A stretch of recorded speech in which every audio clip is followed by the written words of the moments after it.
ओम श्री गणेशाय नमः। इससे पहले के अध्याय में आपने जाना था कि किस प्रकार नंदिकेश्वर ने कार्तिकेय जी के साथ चलने को कहा, जो कि कार्तिकोण के पास द श्री नारायण जी कहते हैं। नारद शंकर सुमन कार्तिकेय नंदिकेश्वर से ऐसा कहकर कि मैं भी आपके साथ चलता हूँ, शीघ्र कृतिकाओं को समझते हुए नीति युक्त वचन में बोले, माता, मैं देव समुदाय, बंधुवर्ग और माता को देखना चाहता हूँ, इसीलिए शंकर जी के निवास स्थान पर जाऊंगा। इसके लिए आप लोग मुझे आज्ञा प्रदान करें और सारे जगत शुभदायक जन्म कर्म संयोग सभी देव के अधीन है। वह देव श्री कृष्ण के वश में रहने वाला है, इसीलिए संत लोग उन ऐश्वर्यशाली परमात्मा का निरंतर भजन करते हैं। अविनाशी श्री कृष्ण अपनी लीला से देव को बढ़ाने और घटाने के लिए समर्थ है। उनका भक्त देव के वशीभूत नहीं होता, ऐसा निर्मित है।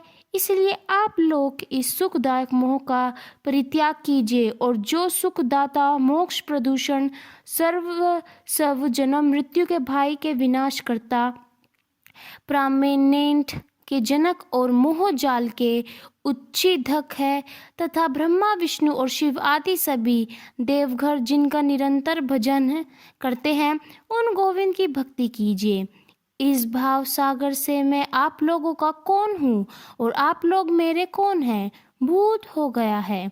वस्तुत से ही है ऐसा कहकर ऐश्वर्या इसी बीच उन्होंने एक उत्तम रथ को देखा। वह बहुमूल्य रथ का बना हुआ था, जिसे विश्वकर्मा जी ने भली भांति निर्माण किया था। उसमें स्थान पर माणिक्य और हीरे जड़े हुए थे, जिसे उसी अपूर्व शोभा हो रही थी। पराजित पुष्पों की माला से वह सुसुत था, मानो कि दर्पण और श्वेत चमार से वह अतिरिक्त हो रहा हो। उसका वेश में मेन के समान था और श्रेष्ठ पार्षद उसे घेरे हुए थे। रात को देवी पार्वती ने भेजा था, जिसे उसी रात पर कार्तिकोण का हृदय दुख से फटा जा रहा था। दुख के मारे उनके केश खुलकर बिखर गए और वे पुत्र शोक से व्याकुल थे।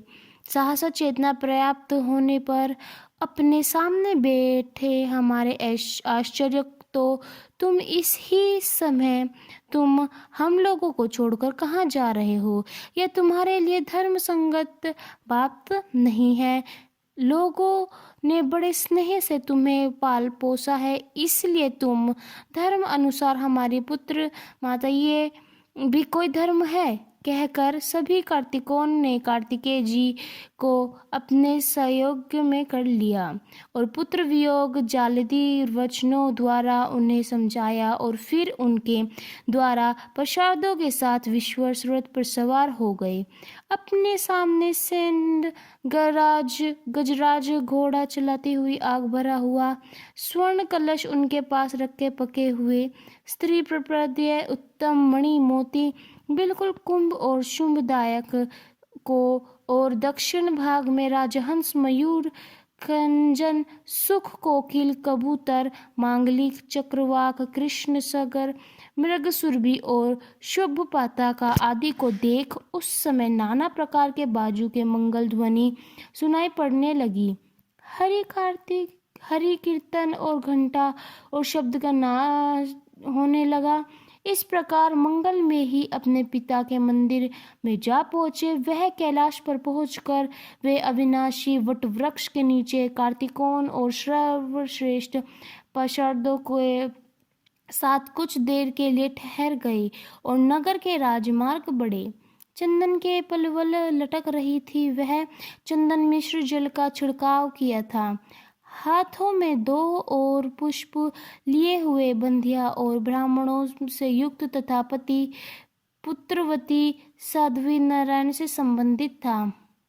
समस्त मंगल कार्य कर के देवी पार्वती, लक्ष्मी जी, सरस्वती जी, दुर्गा, सावित्री, तुलसी, रति, अरुंधति, अहिल्यादित्य, सुंदर तारा, अदिति, शतरूपा, शशि, संध्या, रोहिणी, स्वाहा, अनुया, संज्ञा, वरुण पत्नी, आकृति, प्रस्तुत, देवभूति, मेनका, एक रंग तथा एक प्राकृतिक वाली, मानक पत्नी, वसुंधरा और मनसा देवी को आगे करके वहां आई। फिर देवगण, मुनि समुदाय, पर्वत, गंधर्व और किन्नर सबके सब आनंद मगन होकर कुमार के स्वागत में, महेश्वर भी तरह तरह के बाजू और रुद्र, कानों पर शरदो, भैरव, कशेष, त्रिपालों के साथ वहां पधारे।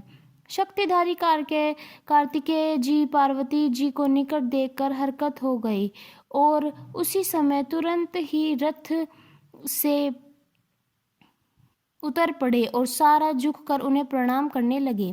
तब पार्वती जी ने कार्तिकेय को देखकर लक्ष्मी आदि देवी, मुनि पत्नियों और शिव आदि सभी से यातना पूर्वक परम भक्ति के साथ संभाषण किया, अर्थात वार्तालाप किया और उन्हें अपनी गोद में उठाकर भी चमन करने लगी। फिर शंकर की देवगढ़ पर्वत, शालपट्टियों, पार्वती जी आदि देवियों तथा मुनियों ने कार्तिकेय जी को शुभ आशीर्वाद दिया और फिर कुमारगानों के साथ शिव भजन के लिए वह सभा के मध्य उन्होंने क्षीर सागर में चयन करने वाले भगवान विष्णु को देखकर वह रत्न आभूषणों से विभूषित होकर रत्न सिंहासन पर विराजमान, धर्म, ब्रह्मा, चंद्रमा, सूर्य, अग्नि, वायु और देवताओं ने घेरे हुए उनका मुख प्रसन्न था और उन पर थोड़ी थोड़ी मुस्कान की छटा छा रही थी। विभागों का अनुग्रह करने के लिए कतर हो रहे उन पर श्वेत जवान बुलाया जा रहा था और देवेंद्र तथा मुनेन्द्र उनकी स्तुति कर रहे थे। जगन्नाथ को देखकर कार्तिकेय जी के स्वर्ग में रोमांस हुआ और उन्होंने भक्ति पूर्वक सर झुकाकर उन्हें प्रणाम किया।